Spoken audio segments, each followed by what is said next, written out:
Hey everybody, I screwed up yesterday. I started this video, thought I'd let y'all hang out with me while I put my lift up, and I had the mic off of the camera, so there's no audio.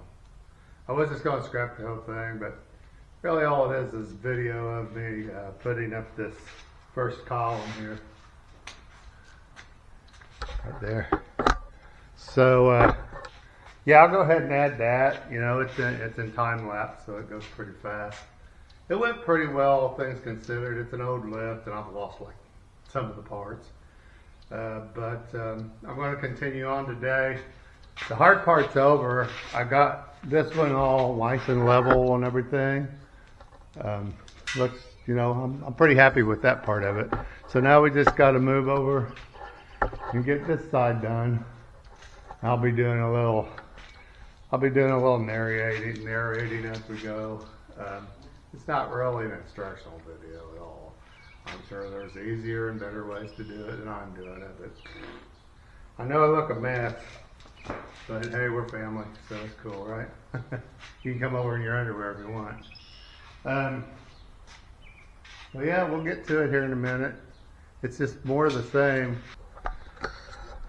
One thing I didn't really consider was the garage door opener.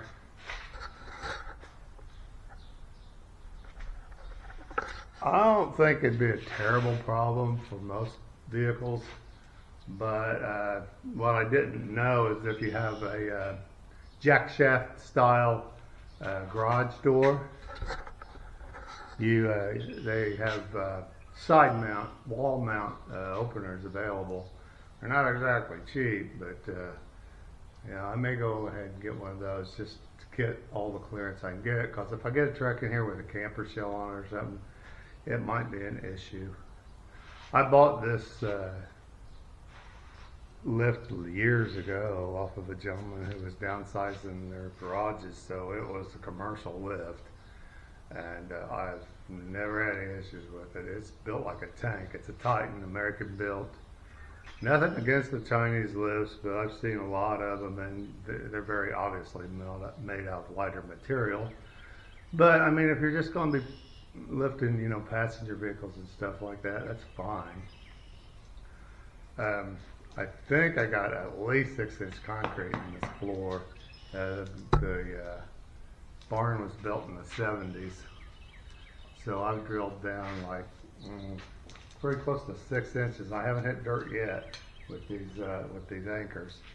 Here's the anchors I'm using. Let me show you the anchors. These are pretty cool.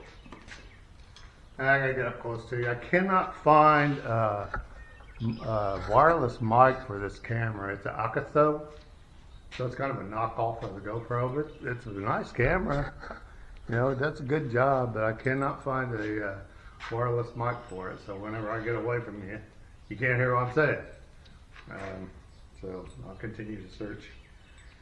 These are pretty cool. You just use a concrete bit if you're not familiar with them. And you drill down. You really can't drill too deep. You just want to make sure that the nut is on there before you hammer them into the floor. For a couple of reasons. You don't want to screw up your threads. And if you knock them down too deep, well, you're done, because they're not coming out. And they're called breadheads. I don't know why, but that's what they're called. But if you can see that, see how that's beveled? So as you tighten the bolt, that expands. And I'll tell you what, they ain't coming out. The only way to get them out is to bust the concrete out from around them. When this is like the third time I put this lift up, and the first time I put it up was in a barn in St. Paul, Indiana. That's probably 140 years old or something. Never had any issues. This style of lift is probably way more stable than the style that has the plate that runs on the floor. Those are really convenient, because no matter your vehicle height, you're not going to hit anything, except for your Raptors, you know, if you get crazy. But there's no support at the top, whereas this style has that top brace right there, and I tell you what, I've got some crazy situations, and it's never offered to fall or bust out in concrete at all. So we'll continue on. Next thing I'll do is I've had trouble with my hammer drill. It's a concrete drill. It's like a miniature jackhammer.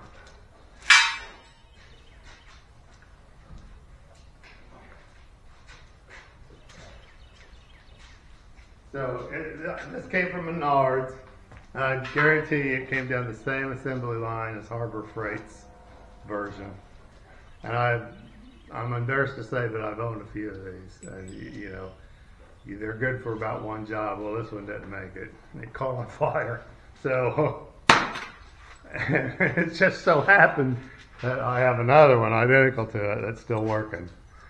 So if I got 6 more holes to drill, we'll see how far we get.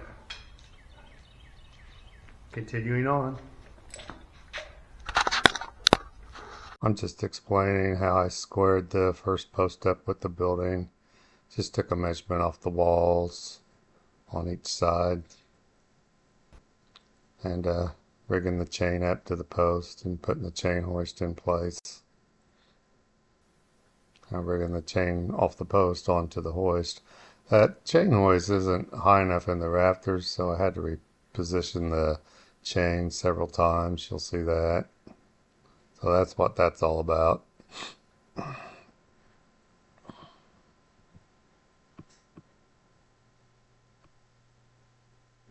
Here's Gomer supervising. He has to make sure everything's right. So here is where I come in to tell you that I put the wrong post up. I put the right side post up first and the left side post was supposed to go first. I'm telling you, that post is supposed to go on that side. We're going to get the tractor and fix it. I just pluck it up and move it over. And we're grabbing the right post and we're erecting it, putting it in place. And putting the red heads in, nailing it down. More of the same.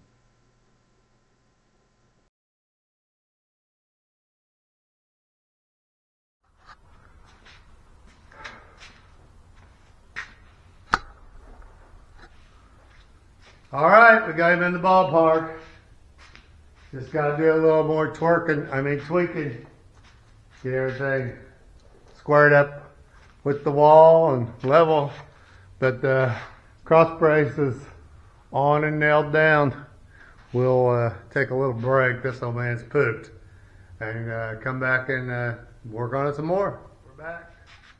So I'm just checking to make sure everything is square. This post is about 2 inches back against the wall. It needs to come 2 inches forward. So I'm getting ready to get, as we used to say in the 90s, jiggy with it. Here we go.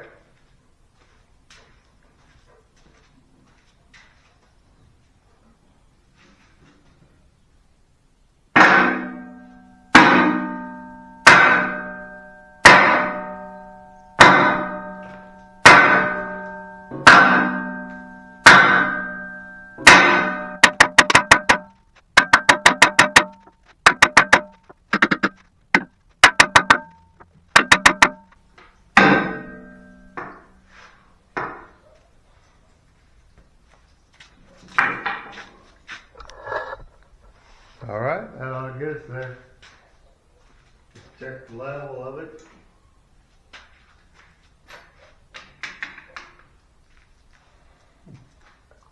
Close enough for Clary.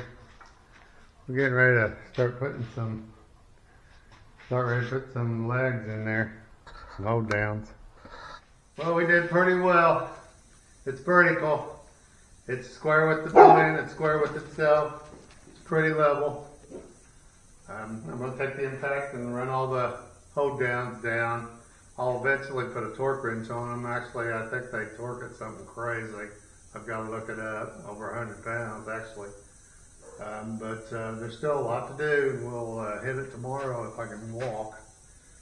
It's hard on an old man. So ride with me while I nail these guys down real quick like.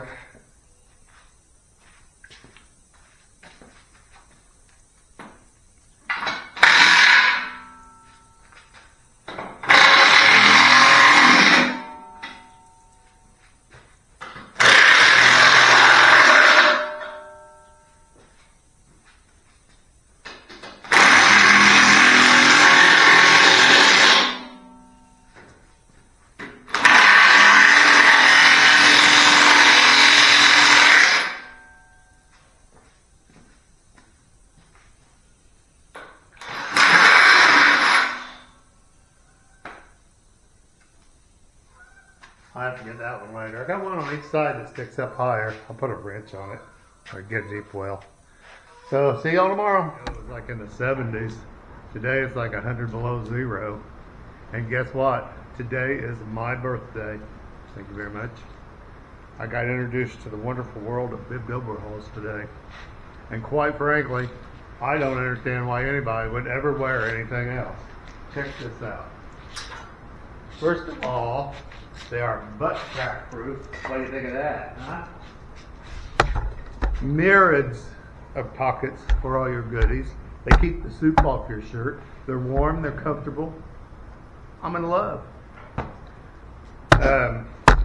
So while I was away, off camera, I ran the stabilizer cables, and it was just a nightmare. I taught myself some new cuss words. So I'll show you how they went.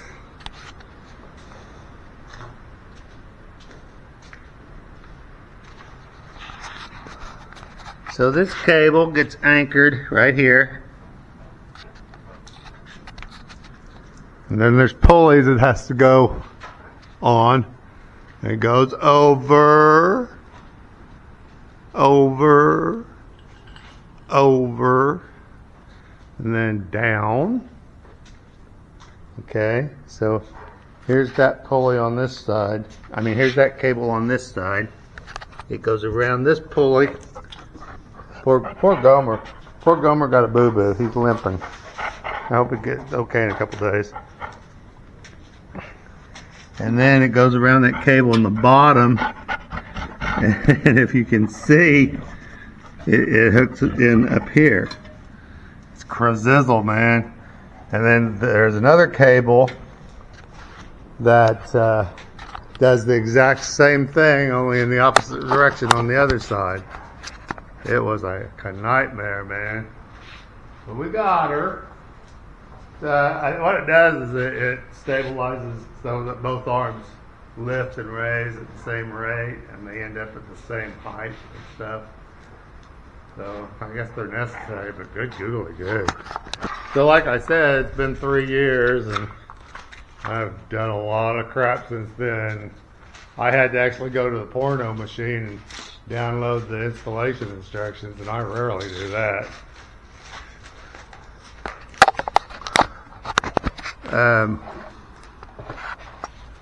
Today we're gonna get some fixing we're gonna do. I'm gonna put my coat on. Now that you've seen my birthday present.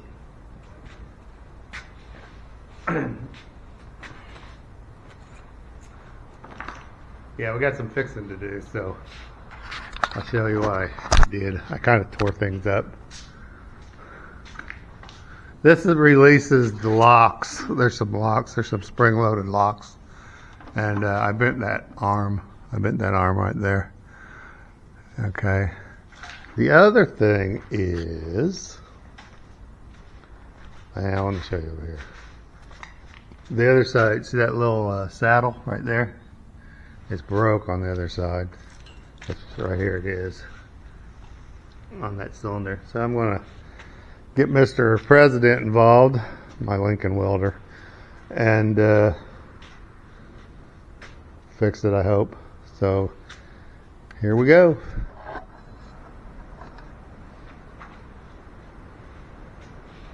Well, that was painful.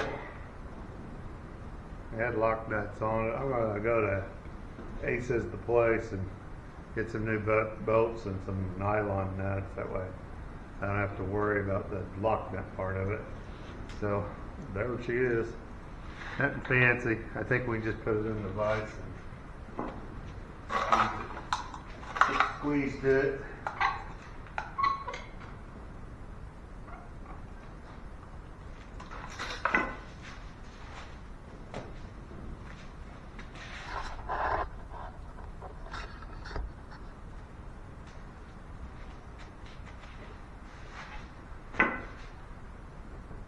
Oh, you're so strong.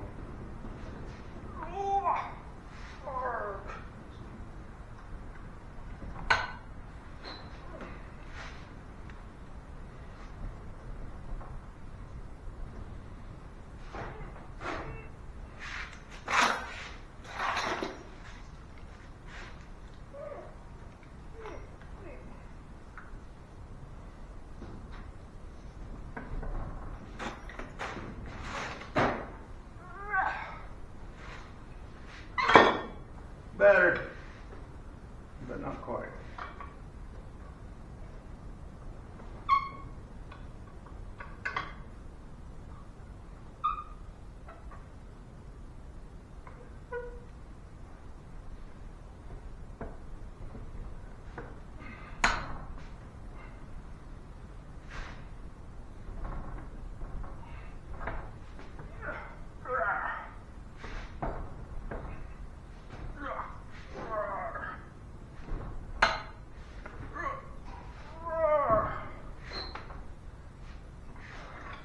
Closer still.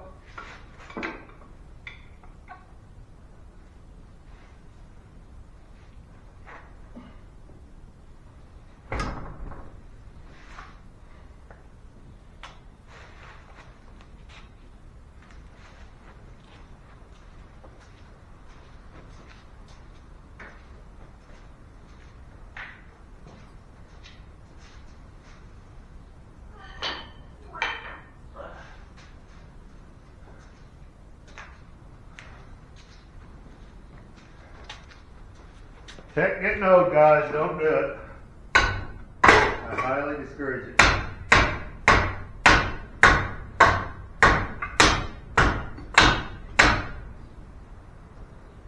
You guys know who Cassandra Peterson is?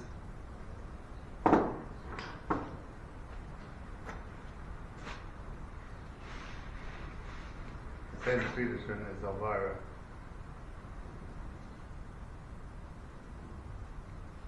I just thought I'd throw that in there. The more you know. Alright. So now we got this thing to fix. It goes on the post and holds the cylinder in place. I could probably do without it, but let's see if we can weld it.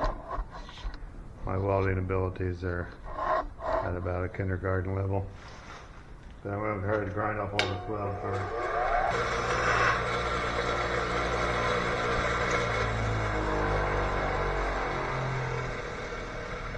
Good enough for a Dano. I'm going to pause this and get some glasses. I'm sure people have something to say about that. And they would be 100% right. You only get one pair of eyes.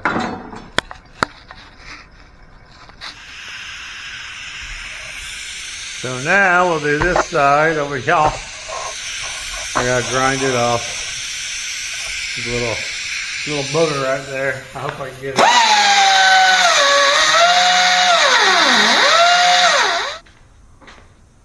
I think that'll work. I just gotta find some way to stick it on there. Hey, I got this off the Temu, or is it Tama? It's either Temu or Tama. You know, that website, that annoying website that's always plugging crap. It's supposed to be a handheld welder. We'll see if it works. I've never used it. I just got it yesterday. Forgot about it. All you're supposed to have to do is plug it in, clamp the little ground clamp on there, and off you go. Oh, bloody hell. Hang on. Oh, I used vice grips to hold it. It's not perfect, but I think it'll work.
This for a bracket. I think it's the rod. I don't think the rods are the greatest. These rods came with it. But I don't know, you know, what I gave for it, which I can't really remember, like $50. Something like this, I mean, looks like it done the job. If I was fully expecting the vice grips to be welded too. That's exactly like something I would do.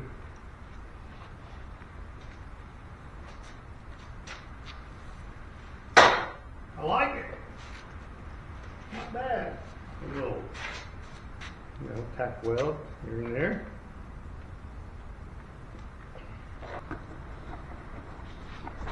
Comes with a little case, put it in. Here it is. I don't know what they're really supposed to do with that. But yeah, sweet.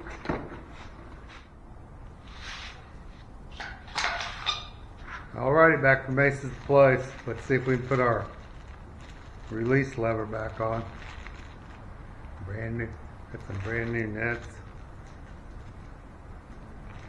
Stop looking at my nuts. All over boats. Sorry about that. How amateurish of me.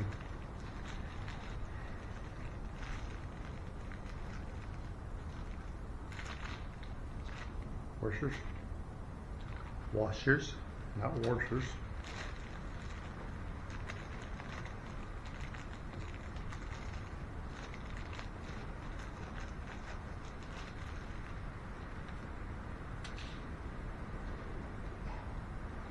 And 2 shiny new nuts. Get your mind out of the gutter.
Back in business.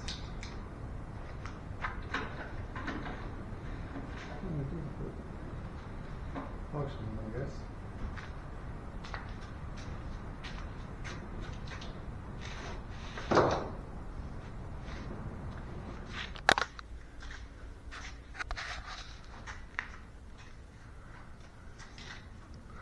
So here's the lever that we straightened earlier.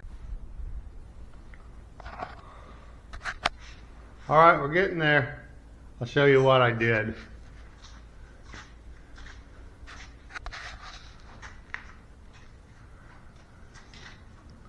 So here's the lever that we straightened earlier. There's a little pulley on the back of it. And that little skinny cable hooked to that turnbuckle. It starts there. Goes around that pulley, then up over that pulley, and then down to this giz-whiz right here. This normally sits like so, and then when you pull on that pulley, it forces that lever back, and it releases it because those will come in, that'll set on those bars right there, and I'll lock it. What keeps it from falling. So okay, so that's this post. So on the other end of the turnbuckle is the same cable, It goes up, over. There's a pulley up there that goes over. And it comes all the way down here. Can you see it? There it is. Same thing on the other side. It goes behind that little pulley there. And when you pull on it, see, it'll sit like this. The reason it's out like that is because we got it down too low. There's supposed to be a plate right here. It'll force it out of the way, and it'll release it. Pretty ingenious in its simplicity, but I guarantee you it took them a while to get it right. So next is hydraulics.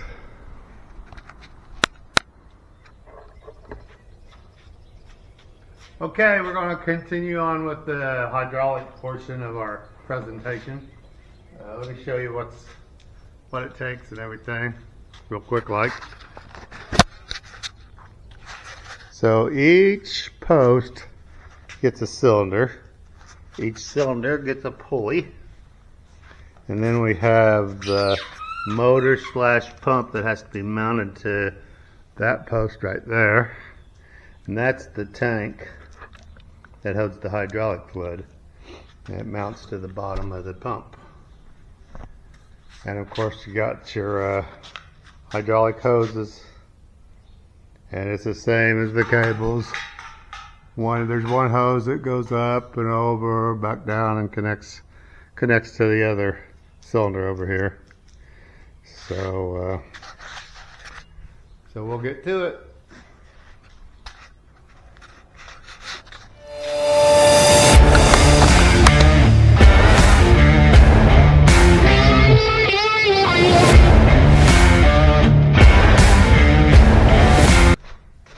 So this is the motor.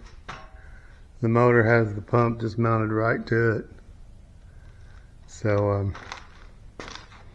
there's the hydraulic line that comes right off the pump. Goes down to the first cylinder. Okay, so it's got a T on it. That one's still like a guitar string, but it's on there. So it goes up, and it goes all the way over. And there's hard elbows on them, so it's not like, you know, you got what you got as far as lengthwise goes. Comes down, and it connects to the other cylinder. That's about the extent of it. All right, everybody, this go around, we're going to put the juice to it, we hope anyway. So it's been a long, hard road, and it continues to be a long, hard road. Whenever I'm feeling challenged and stressed, I ask myself, WWJD, what would Jack do? What would Jack do? He would drive on and make another kick-ass movie. I've got all my implements of mass instruction over here. I've already got the cover off the box. Scary! So here's where we're actually going to tie into, this guy right here. And we'll just come up, go through the rafters, and down. So right off the bat, we got some fixing to do. I lost this plate. Let me tell you the story about this thing. One day I was using the momentary switch and it stuck. So this cable here, that's a dead man switch, and it didn't work, unbeknownst to me. So when the vehicle came up and hit it, it didn't shut the power down. By the time I got to the breaker box, it had crushed the windshield and half the doghouse. But luckily it was just an old truck that I was scrapping out to sell parts off of, and the windshield was already broke, but it could have been bad. So we're going to get rid of all this hullabaloo right here. This guy, I had a breaker in there, and I'm just going to wire in. I got a 20 amp 2-pole switch. I'm going to use that for my emergency switch. And I actually broke down and bought a replacement momentary switch for this. They ain't cheap. I was using this. That's a 30 amp commercial switch. I experimented with some residential stuff, and they would work for a while, and then the contacts would fuse together. That's why I had that breaker switch to shut it down. So enough of that silliness. So I lost the plate to that. So we got to kind of make us a plate. Make us a plate over here. I'm just going to use a plain old blank plate. What else are you going to do? I can't believe I lost that thing. It's around here somewhere. I don't throw anything away, but I don't feel like spending 2 weeks looking for it. Okie dokie. So we basically got to drill a hole big enough for this guy here to go in. This is the replacement switch. So that one of these poles, I can't remember which one, wires to that dead man switch. But the switches are no good anyway, and I can't find one anywhere. So it is what it is. I already drilled the little pilot hole, and we're just going to walk our way up to it.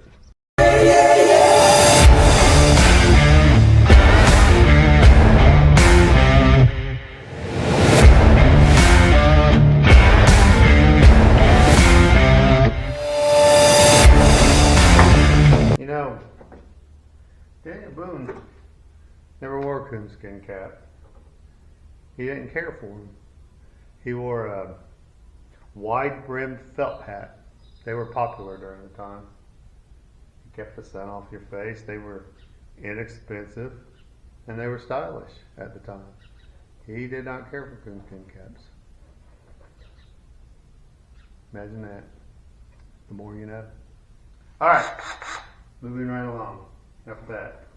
It just crossed my mind, you know. I thought that might be an interesting fact for you guys to chew on. Daniel Boone didn't wear a coonskin cap.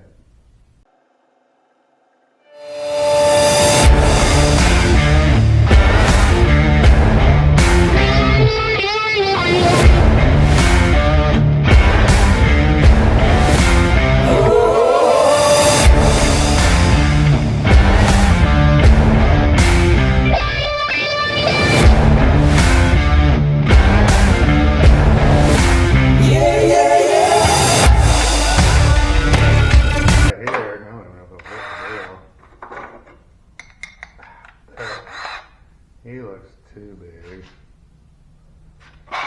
I guess I always put a washer on it if I have to. Pardon me. Let's see what we got. You know, might have to do the old Remarino. The Remarino Rooney. Pretty close. Figured I'd have those. Oh, we're there. Hey.